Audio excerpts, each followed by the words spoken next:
Après qu'on a parlé du tampon de la cacheroute et des fromages, aujourd'hui on parlait des sardines. Est-ce qu'on a le droit de prendre les sardines qui se trouvent dans les boîtes de conserve ou bien il est possible qu'il y ait un problème sur ces sardines?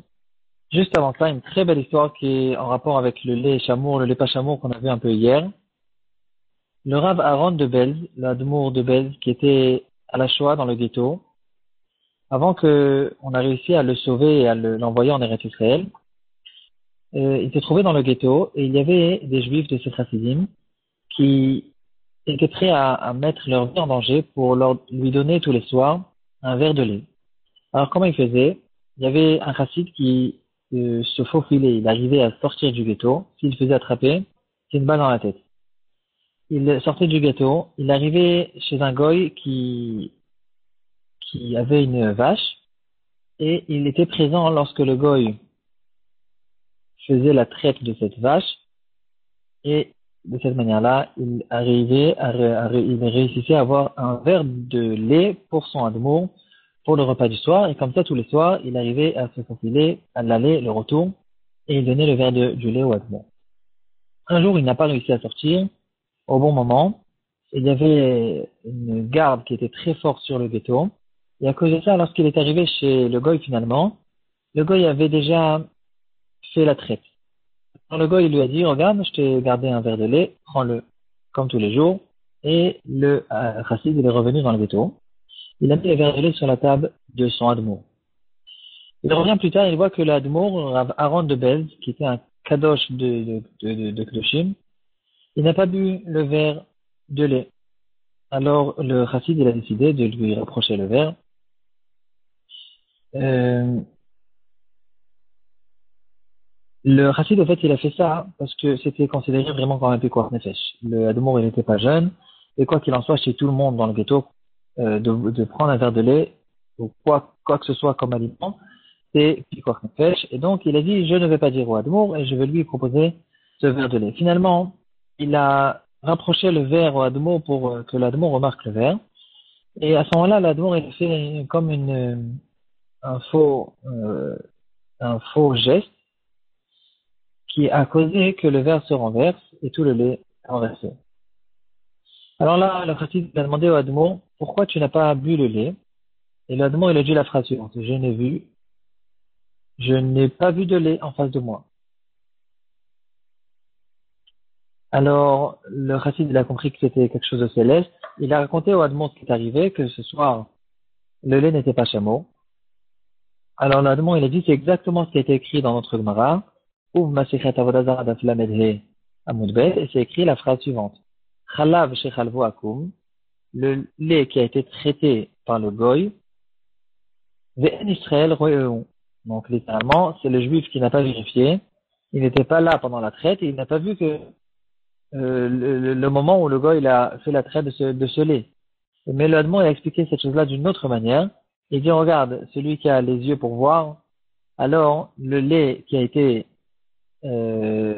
appartient au goy, qui a été traité par le goy, alors en Israël Roéou, le Israël qui a les yeux comme il faut, ne le voit pas. Et c'est la raison pour laquelle je n'ai pas vu ce lait. Maintenant on passe aux sardines. Est-ce qu'il est possible qu'il y ait un problème sur les sardines? Alors dans notre Mishnah, la Medea Moudbet, on voit que les Chachamim ont interdit l'alimentation, de manger la consommation de certains poissons petits qui étaient surnommés Tarit Troufa. Et pourquoi les Chachamim ont interdit ce poisson? C'est parce que c'était un poisson qui était très petit et en plus il était broyé. Et les Goïm le vendaient de cette manière-là, euh, broyé complètement.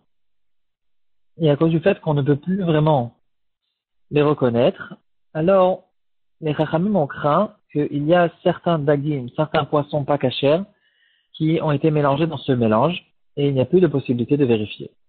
Pour la même raison, pour une raison qu'on ressent, plutôt les Chachamim ont interdit le poisson qui s'appelle chilak, parce qu'il y a des poissons pas cachers qui lui ressemblent et qui se trouvent aussi tout le temps dans les mêmes parages. Alors, on a peur que dans le filet, il y aura des poissons pas cachers qui vont monter dans le filet et qu'ils vont se mélanger avec ce poisson. Alors maintenant, les petites sardines qui sont serrées comme des sardines dans la boîte de conserve, On retrouve dans le Sdei Chemed. Le Sdei Chemed, il dit que là où il habitait en Turquie, après il arrive en Israël, il habitait à Hebron, là-bas il a été enterré. Il vivait il y a à peu près 100 ans, et c'est lui le premier qui a écrit la première encyclopédie en fonction des sujets. On prend le sujet et on ramène tous les méfarchim qui parlent de ce sujet. En tout cas, le Sdei Chemed, il dit qu'en Turquie, ils avaient l'habitude de manger les sardilèches, en fait les sardines, qui étaient vendus dans des grands tonneaux, et il ne craignait pas, au fait, la crainte de notre Gemara qu'il y a à propos du tarit troufa. En fait, il disait il n'y avait pas ce problème dans les sardines, et donc, ils avaient l'habitude de les manger. Un jour est arrivé le livre Tiferet Israël, le livre du Tiferet Israël, et là-bas, il parle du sujet des sardines, et il dit que les sardines, ou même le hareng, euh, ils peuvent être problématiques parce que ils sont petits, ils sont serrés, et il est possible qu'il y a des poissons pas cachers qui ont été mélangés là-dedans, exactement comme dans notre Gemara à propos du tarit troufa. Euh, le Levouché Mordechai, il dit, il y a 100 ans, il disait aussi il y a 100 ans, que dans sa région aussi, ils avaient l'habitude de manger les conserves de sardines. Et de manière générale, avant la Première Guerre mondiale, les sardines étaient très courantes chez les Juifs, et surtout les Juifs qui sont arrivés en Amérique, et là-bas, il y avait des gros problèmes de cache-route. Ils n'avaient pas vraiment suffisamment de viande, et même du lait, c'était très difficile. Et à cause du fait que l'interdiction, elle n'est pas très claire, les gens ont pris l'habitude de manger ces sardines.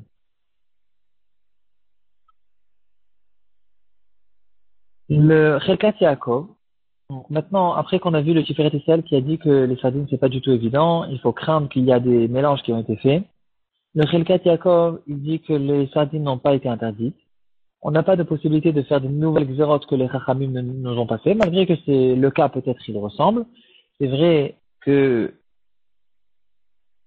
il y a une certaine ressemblance, de la même manière que le Tarit Roufa n'est plus reconnaissable après qu'il a été broyé, après qu'il se trouve dans une boîte, dans un tonneau, et on peut craindre qu'il y ait eu des mélanges qui ont été faits. On peut craindre la même chose aussi sur les sardines, mais puisque les Chachamim ne nous ont pas fait cette interdiction, alors on permet les sardines.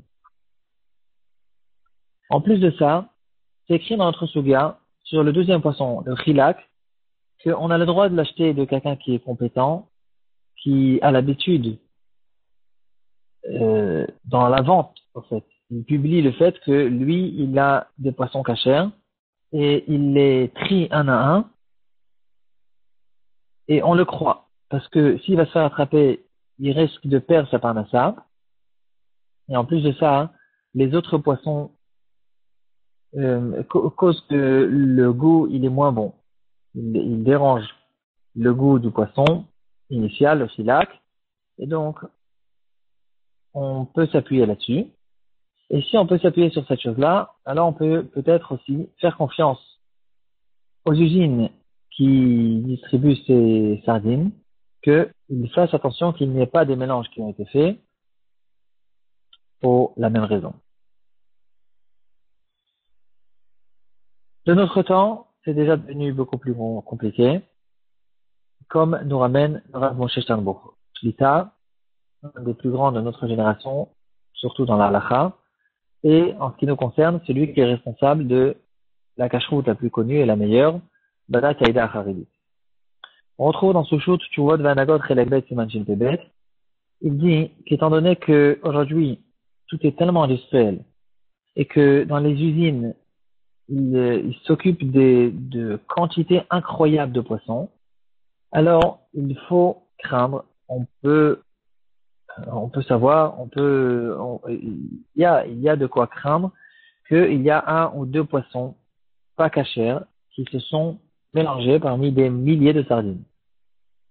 Et puisque une tellement petite quantité d'un autre poisson ne va pas changer le goût des milliers de sardines, alors on ne peut plus faire confiance aux propriétaires de cette usine qu'ils vont faire cette séparation complète entre les poissons tamés et les poissons cachers, parce que euh, il n'y a plus vraiment la raison qu'il y a dans notre Gemara, qu'il a peur de perdre sa parnassa parce que ça compte sur la qualité de son produit. En plus de ça,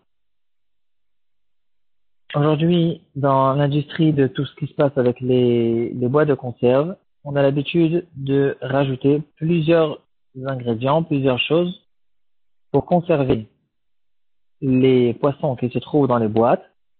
On va mettre toutes sortes d'huiles. Et ces huiles, il est très probable qu'elles ne sont pas chères. Il y a des huiles qui sont faites à base même du porc.